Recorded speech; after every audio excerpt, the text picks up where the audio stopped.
feel like a lot of our readers and our viewers obviously love food, love the history of food, Mm, foodways, and just the cultural impact of food. right. Um, and I know that some of them know who you are, but I believe that some of them may have not had the privilege Oh, of knowing really we're who not you sure that's a really privilege. who It you depends on are. when. Okay. I say it Which is. day of the week? It's all right. I'll let it be a privilege today. So, if you would be so kind to tell us a little bit about yourself, Dr. Oh, Jessica goodness. Harris, and yeah, we can just start off from there. Eek. Well, not quite sure. My name is Jessica Harris. I use my middle initial B as in boy because there was another Jessica Harris in Hmm. food. So to distinguish. Um, I am what they call a food or a culinary historian, which, to paraphrase Zora Neale Hurston, means that I tell history through the spyglass of food. We forget that the human condition is to eat. If we don't eat, we die. So wherever humans are, have been, are traveling, are writing about their own stuff, there's food. I realized when I wrote my first cookbook back before you were born, um, 1985, which means it was probably sold in 83, and I was researching it in 84. Um, it was called Hot Stuff. It was about food made with peppers and chilies from Mm. around the world. And I started to read, to research. My training and background is academic, and so with the academic, I was had that certain kind of way of researching. So I went and I started doing things like reading Columbus's diaries, reading Marco Polo's journals, and things like that. And so what I realized was, wow, wherever humans go, we're thinking about the next meal. So Columbus talks about, eating cassava bread, which they still eat in the Caribbean with the cacique on, I think it's his first or second voyage. Mm-hmm. Marco Polo has all of this stuff that's going on with him. So you get all of that, and it's fascinating, absolutely fascinating to see just how it works and Mm-hmm. what's going on and those things. And so, as I read, it was like, oh, and then I wanted to do the scientific. So that was a book that came out in 85. There's some stuff in it that I am ready to recant because it was 85 and I, knew what I knew in 85. I don't necessarily know what I know now. Um, but with all of that, it was, I had a list of different types of chilies with little illustrations, and it was chilies and peppers. So there was things like uh, long pepper and monk's pepper and things that were traditional peppers in West Africa Mm-hmm. um, before black pepper, as we know it, piper negrum, was found. So it was all of that, and so that was part of the Why, fascination. why peppers? hmm Well, there's something called long pepper. That's a little thing that looks like a little a thistle. There's something called cubebs. Yeah. Cubebs, you may know because in Benin Mm. they call them piment pays, Mm. and they look like little peppercorns with a tail, Okay. but they have a different kind of taste, a Mm. different kind of zing. They were used in brewing, You uh, said brewing? brewing as in beer and stuff in colonial Really? America, and Interesting. then fell out of use. Okay. Excuse me. I'm not sure. I'm trying to think of the botanical name. Um, I can't remember. I can't remember. But I'm so curious, But why peppers for your first recipe book or for your first book? who knows? Why not, right? Who knows? I got into food. I sort of backed into food. I started out with, I started out as basically back of the book journalist. I started out doing, what did I start out doing? I started out probably doing theater reviews. My doctorate, the Dr. Jessica B. Harris, is not in food or food history or anything. That Mm-hmm. didn't exist when I got my doctorate. My doctorate is actually in performance studies, so theater criticism. And I got that in 83. '83, I think, fall of '83. I don't remember exactly, but somewhere around there. And I was doing back of the book stuff, which means book reviews and that kind of thing for Essence. And at some point, it was like, okay, for the editorial calendar, and an editorial calendar is what magazines certainly used to have. I would imagine you might have one as well. What are you doing month by month by month? And then, advertising and editorial never supposed to speak to each other, but they do occasionally around the editorial calendar because it's like, okay, in March we're going to be talking about this, so you go out and find some folks who will support this. So with the editorial calendar one year, and it was only travel editor for maybe 2 or 3, it was decided that every other month I would become very, very bad title, the Go Gourmet. You said, The Go, Go Gourmet. okay. And so every other month I would write about food somewhere in the world that I was traveling for Essence. So that's how I started to write about food. Okay. And then I had, by that time, I think I had agent, literary agent, because I had met somebody at dinner who was like, "You sound like you got a book in you. You talk to this person." So I did that. Excuse me. And in my talking, we went on, and finally it was like, well, what would you like to do? I finished my doctoral dissertation, so what are you going to do now? The basic postpartum depression after you've done that. And it's just like, oh, well, I guess maybe I'll write a book. And it was like, well, what would you like the book to be about? It's like, food made with peppers and chilies from around the world. Yeah. And, it was back in those days. And so maybe a month or so later, she came back and said, well, I sold that. It's like, oh, no, now I got to write it. So I had no idea what I was doing. It was called Fools Rush In. So this fool rushed in, and, that was the first book. Okay. And it sold well enough that the publisher said, we'd like a second one. I was like, oh, okay. And by that time, I had done a fair amount of traveling, what they call the African Atlantic world. And so I said, well, I'd like to do a book about recipes from there. And it was called Iron Pots and Wooden Spoons, Africa's Gifts to New World Cooking. Well, I now know that it was neither the iron pots nor the wooden spoons, but what it really was the culinary memory, the work, the what the French would call main d'oeuvre, the labor of the hand, that created the food essentially of this hemisphere, along with Native Americans and European Americans, and then that's what it was. Yeah. So I started a journey, and I sometimes, even now when I lecture, read the opening lines from that book because it really does clarify what I'm still talking about, which is that umbilicus that goes from the African continent, through South America, up into the Caribbean, through New Orleans, and up into the United States. Basically, a one-trick pony. I'm still working that trick. These, I don't know, 89, 99, 2009, 2019. Damn near 40 years later. I mean, it makes sense though. Like, do you feel as though there's been a lot to still discover? Like, even oh with God, all every of, day is yeah, a discovery. like, Every day is a discovery. What's the song? Every day is a winding road. Every day is a discovery, because you taste something that's like, wait, why didn't I know about that? Or, ooh, that's awfully like, and you just, it's a discovery. It's a constant discovery. Yeah.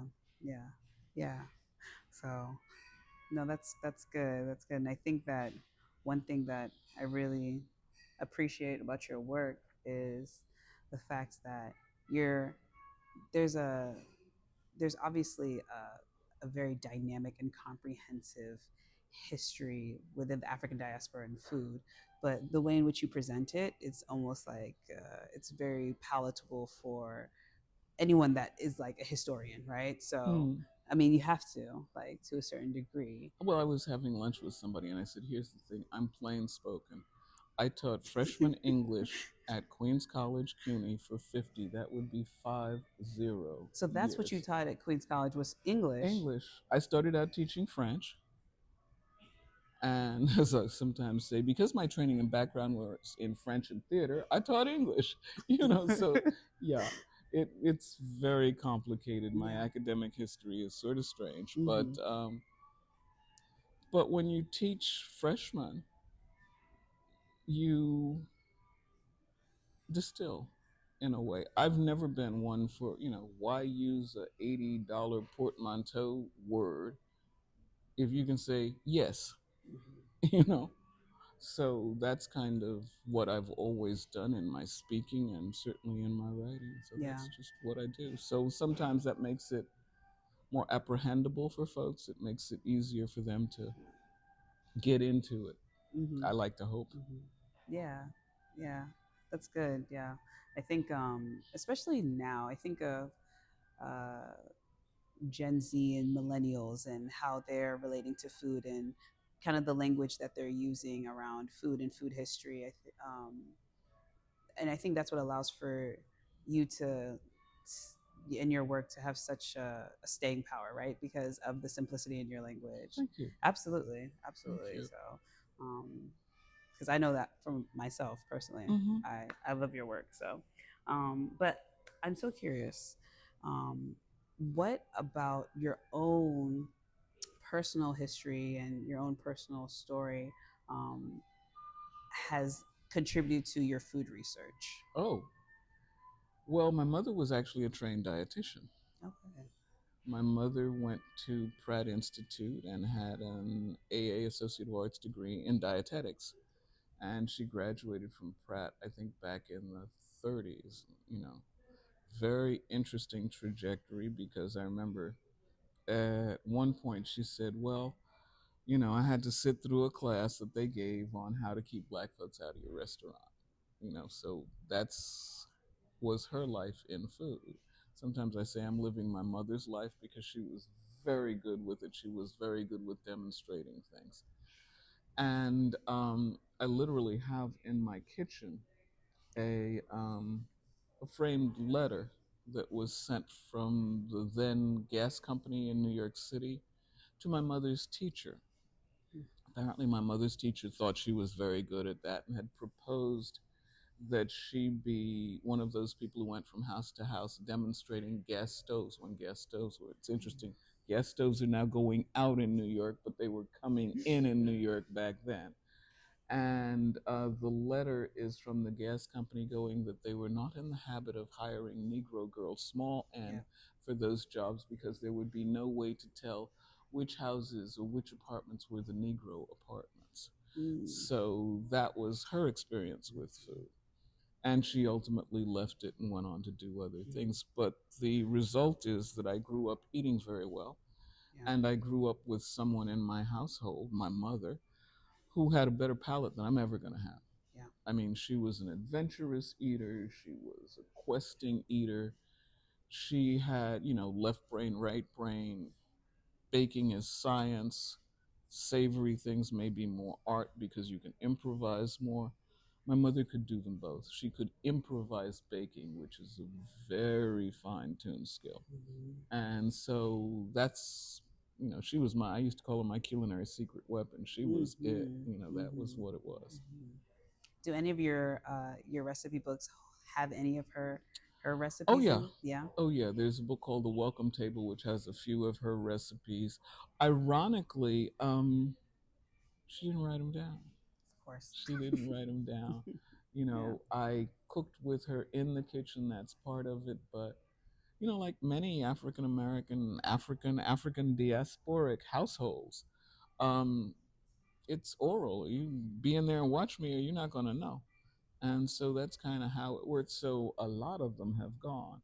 But what she did teach me was how to improvise. So I am very improvisational. Mhm. I can't follow my own recipes, so it's all crazy. I never cook the same thing twice. Okay. And writing a recipe is one of the hardest things I ever have to do Yeah. Yeah. because I don't, you Yeah. know. Yeah. Yeah. So when you're crafting your recipes, when you're trying to remember all the different parts, Hmm. and you're writing down the ingredients list, um, are you sourcing your ingredients like from locally? Are you It really intent? depends. It Okay. depends on where I am. I am a farmer's market junkie. Certainly on Martha's Vineyard, where I go in the summer, I'm an absolute farmer's Nice. market junkie. Um, but I also go to the supermarket. I'm not a food snob. Somebody was asking me what my favorite water was, and it's like tap. You know, Chateau New Orleans, Chateau DC, whatever it is Wherever we're you are. drinking. Yeah.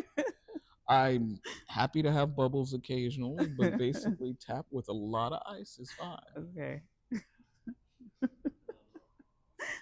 that's good. That's I good. do. At this point, I go up for about 4 months. Oh, Yeah, good. yeah. So you really enjoy It's a yourself. family house. Well, I Okay. do a lot of my writing up there. I don't know Hmm. if it's enjoyment. It's, as I tell people, it's not a vacation. It's a change of venue. Okay. You Okay. know, Yeah. I am outside of it. If you know Oak Bluffs, I'm in Oak Bluffs. Do you know where the pickleball courts are? I'm right across the street. It's that house. I hate it. Let's not go there. There will be profanity.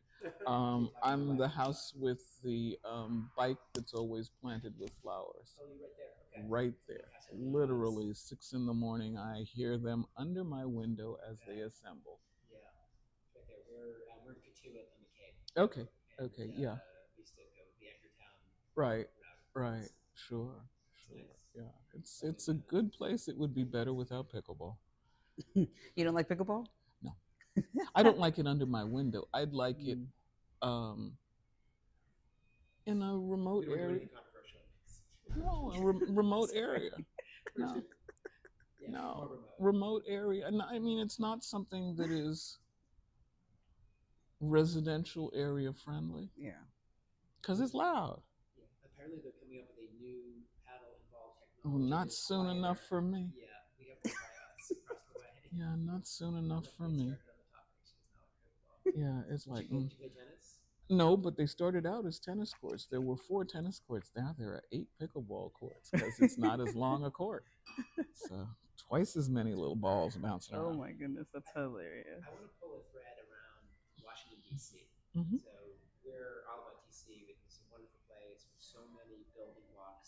Hmm.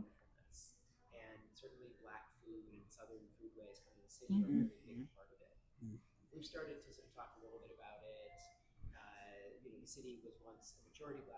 Mhm. Hmm. Yep, Chocolate City.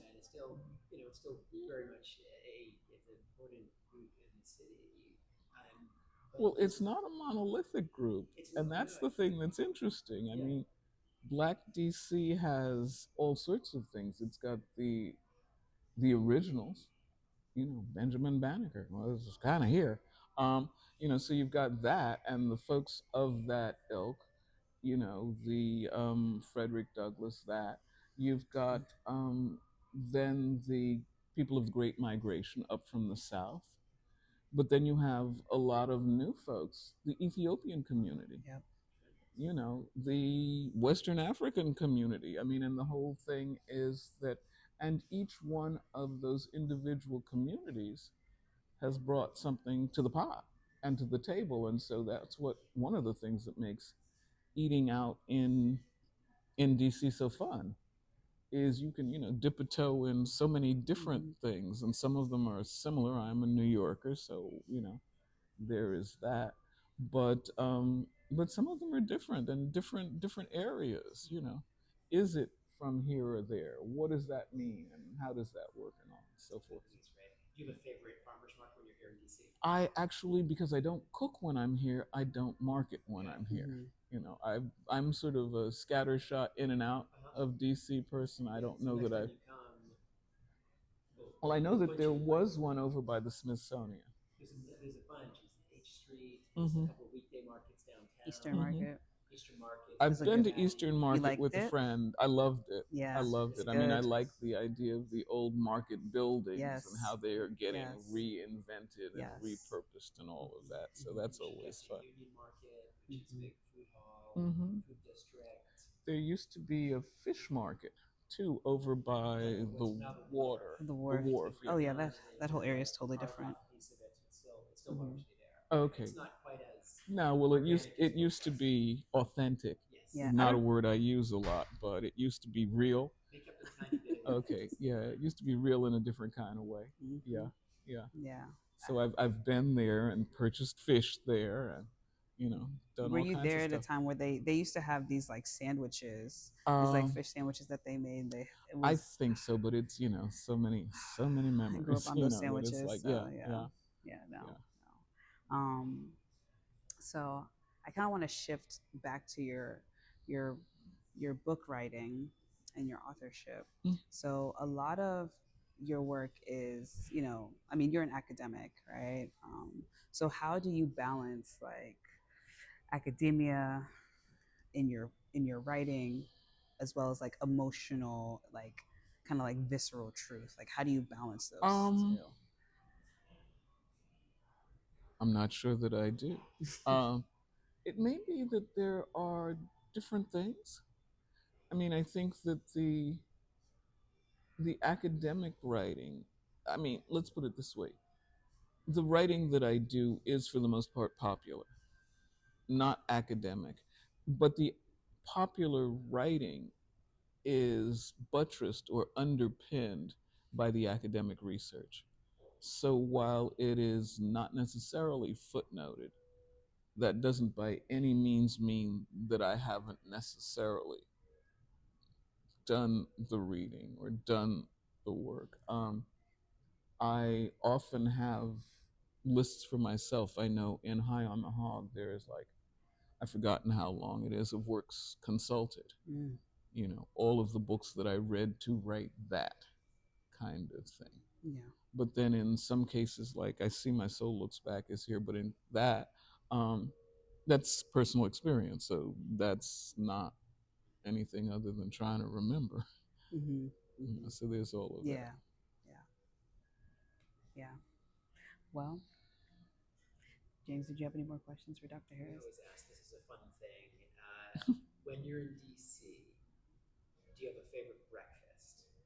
I am not a breakfast person. What? I am not a What breakfast time do you person. break your fast every day?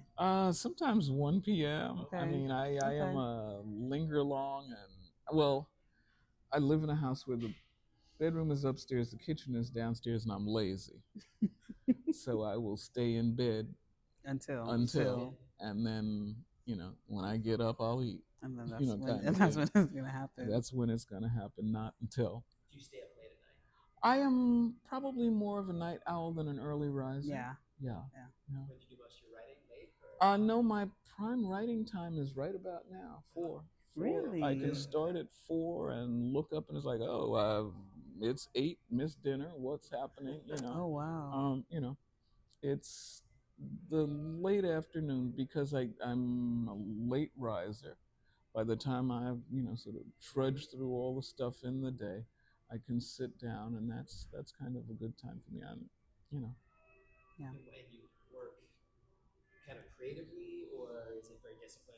oh no, there is no such thing as discipline. I mean,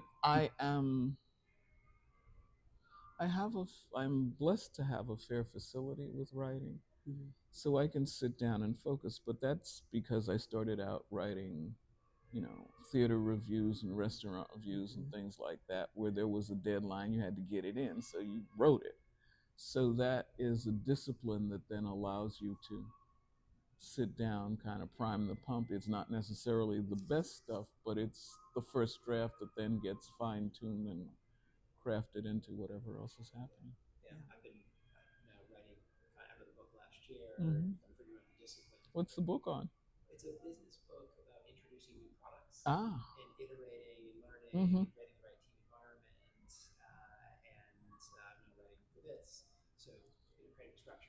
Okay. Interesting. Interesting. Okay. I did actually have just one more question for Hmm. you. What do you feel is a common misconception within African diasporic cuisine that a lot of people think is true or may think is true that you wish that people would just throw away and just unlearn? Um, it's not monolithic. Okay. No. It's not monolithic at all. I mean, people say, "Oh, you're talking about black." It's like, honey, it's regional, it's local, it's all of those things. It's seasonal. Um, it's based and rooted in history because in some cases it's about what was the diet of the enslaved. In some cases it was what was the major crop of the people. I mean, if you look at West Africa, you've got a yam crucible. And when I say yam, I'm not talking about sweet potatoes. You've got a rice crucible, you've got a corn crucible, you've got now cassava, you've got millet, and each one of those had a different place where they were eaten. And ironically, we are dumber than the slave traders this day because they knew that, because they had to provision ships with things that people would eat. Mm-hmm. So they knew that if we're, you know, bringing on enslaved from here, they're not going to eat yams, they're going to need rice. Mm-hmm. And so they knew all of that, but Mm-hmm. we don't think about that now. Yeah. And that then influences a lot of the stuff here. Mm-hmm. You know, if you look at something, I guess even like jollof rice. Okay, you think jollof rice, jollof rice. Well, why is it called jollof rice? And it is for the Jollof Empire. Mm-hmm. And the Jollof Empire was the empire of the Wolof people, and the Wolof people today live in the area that's Senegal. So already you've kind of blown Ghana and Nigeria out the box when they're talking about having originated it, because the name tells you that. Tell the people. You know, the name tells you that. It's not, you know, it's not to say that they didn't originate their versions. Of course. But it is to say that it's called jollof for a reason. It's gotta, you know, it's gotta have some kind of connection. They didn't just drop from the sky and invent it. Mm-hmm. So then you've got that, but then along with that, it crosses the Atlantic, and then you get Charleston red rice, mm-hmm. and then you get in New Orleans jambalaya, mm-hmm. and then you get, if you really want to stretch it, that whole idea of that kind of reddish orange hue that then intersects with native peoples who use annatto for the same kind of thing, achiote or annatto. So you get all of those kinds of, you know, colored rices, like paella. And how does rice get to Spain? The Moors. Yeah. But everybody wants the Moors to come from the Middle East, and they probably come from North Africa. And that last, I get the Almoravids and the Almohads confused, but that last dynasty actually started near Siju Massa, which is in Tunisia, in southern Tunisia. So you get all of that kind of connection as well. So, you know, you've got all of this sort of crucible, and people forget that for 700 years, you know, the Mediterranean was a Moorish sea, because the Moors went as far north in France as Tours. Tours is fairly close to Paris. And then from 732, when Charles Martel was driving back the Moors, until the only date most Americans actually know, 1492, which is when the last Moor left Granada. So you've got 700 years of Moors in Europe. It's kind of important to think they might have had a little influence on the food. And for our readers and viewers that may not know, who were the Moor people? Like what? Well, it depends, because some of them were an admixture of Moroccan people, Berber, traditional Berber people, a variety of folks coming together that were then kind of labeled the Moors by historians. Mm-hmm. You know, yeah. So got a lot of stuff. Wonderful. I guess I do just have one more question. If we you have keep having time. One more question. I know. I'm sorry. I just I actually have like 50 more questions, but I have one more question because of time. Okay. Purposes. What moment in food history do you wish more people knew about? Particularly Gen Z millennials. Like what moment that you're like, everyone should know about this. We need this to continue on. It's unacceptable if people don't know this. Oh, no. I think the food moment that needs to continue is the present moment when Yes. people are interested and are researching and are engaged, and Mm-hmm. that's the moment that really needs to continue. Mm-hmm. Okay. I love that Do you answer. like to go Thank out to you. restaurants or do you eat at home mostly? I do restaurants. I do Restaurants. home. Yeah. I mean, I live by myself, so if I'm home, I'm cooking. You're cooking. Yeah. I do restaurants. I did restaurant reviews, so I am a boring Mm. restaurant person. Yeah. I'm not about finding the newest, latest, whatever.